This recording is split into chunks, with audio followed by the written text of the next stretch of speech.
Whoa, did you get shot? No, I was stabbed. With a bullet, you dumb shit. Yes, I got shot!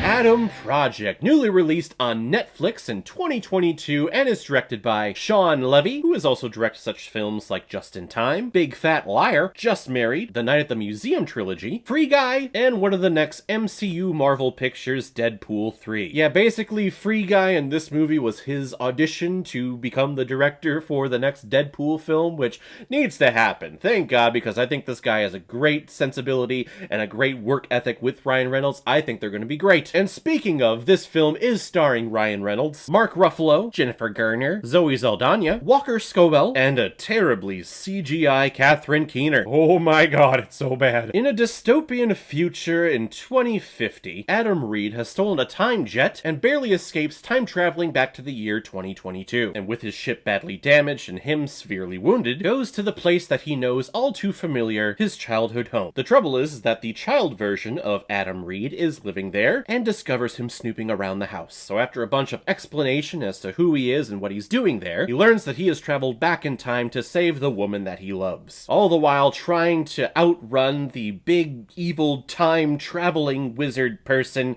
who is basically Biff from Back to the Future, Maya, who is looking to control everything that involves time travel. So they run around and world-ending stakes, and they gotta go back and find his dad, and yeah. So the first thing first here, whenever you do a film that's about time travel, you got to explain the rules of time travel to the audience, because it differs from every single film out there. You can do Back to the Future, where if you go back and you do something different that has an immediate effect on the future, but you still remember all of the happenings. Or Avengers Endgame, where if you go back to the past, that's actually your future, not your past. So you changing things that happened in the past is technically your future, so nothing actually changes. Wow, my brain hurt. In here, the explanation is kind of similar to Back to the Future, but once the different thing happens in the past that you change, when you go back to your original time frame that you come from,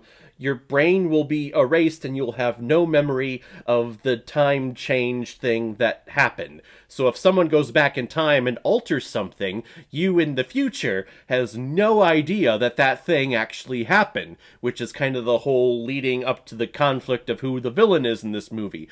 Did I talk a lot in there? I feel like my brain is hurting and I have no idea what I'm talking about. Da-da-da-da. That's time travel! And I guess my reaction to the rules of time travel in this movie can best be summed up by Deadpool. Could you deliver that line, Deadpool, please? Well, that's just lazy writing. Yeah, exactly. The changes in the time only happen when it's convenient for the plot.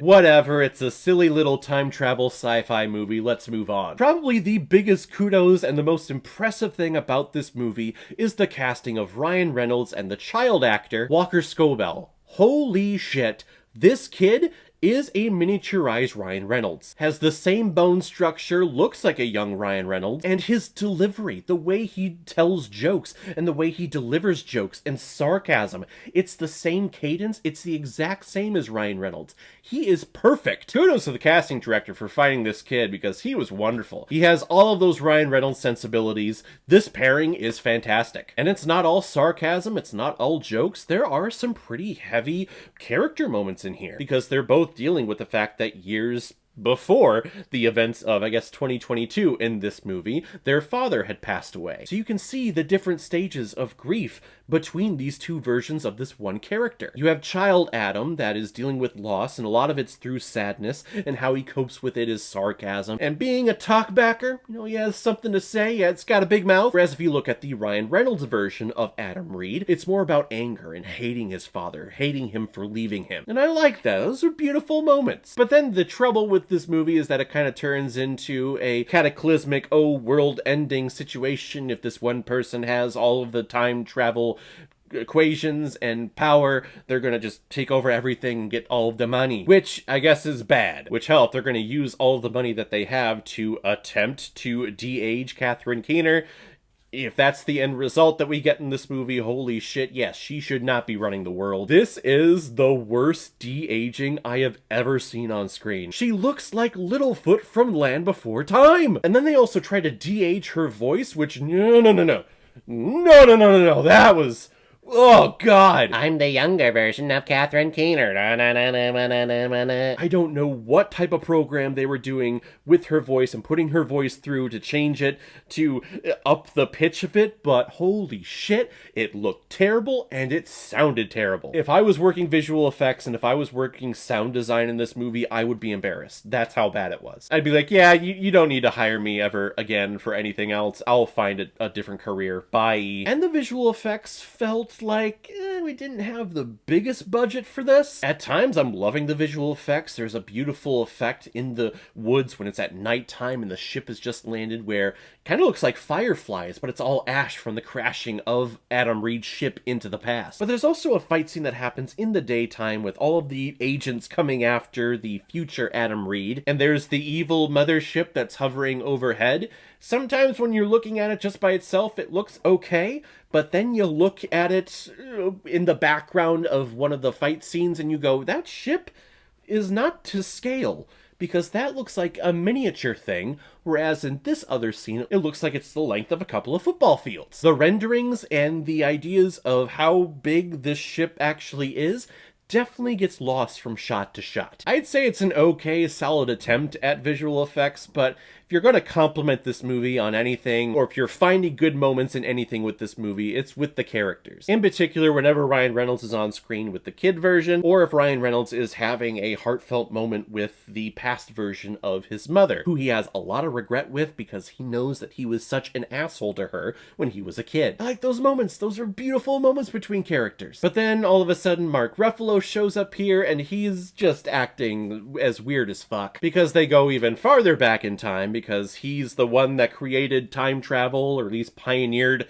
the formula that got this whole thing started, so they need his help. And he's so focused on obeying the laws of physics and the laws of time travel that he doesn't want anything to do with these two characters. And I get that. That's a solid character choice, but you keep talking about it, and you keep saying the same thing over and over again of like, I shouldn't be talking to you. Oh, you're breaking so many rules. This is so wrong. I shouldn't know anything. Don't tell me anything. Oh, everything is so wrong.